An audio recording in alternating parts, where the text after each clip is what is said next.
আলামিন মুসলমানদের ব্যাপারে স্পষ্ট ঘোষণা করে দিয়ে বলেন, পবিত্র কোরআনে মাজিদের সূরা হাশরের 18 নম্বর আয়াত আল্লাহ রাব্বুল আলামিন বলেন, ইয়া আইয়ুহাল্লাযীনা আমানুত্তাকুল্লাহা ওয়াল তানজুর নাফসুম মা কদ্দামাত লিগাদ ওয়াত্তাকুল্লাহ ইন্নাল্লাহা খাবীরুম বিমা তা'মালুন। আল্লাহু আকবার।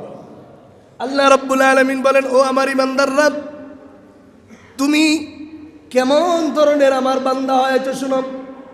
আমি তোমাকে বলবো ইত্তাকুল্লাহ, সবসময় আমি আল্লাহকে ভয় করো। ওয়াল তানজুর নাফসুম মা কদ্দামাত লিগাদ, তোমার ভবিষ্যতের জন্য আমি আল্লাহর কাছে যে তুমি দাঁড়াবে এর জন্য কিছু অর্জন করে নিয়ে আসছো কিনা আমি আল্লাহর জন্য, তুমি এটি নিজেকে নিজে একটু ফিকিরমান বানাও। আল্লাহ। মুমিনের চিন্তা একরকম, অমুসলিমের চিন্তা একরকম।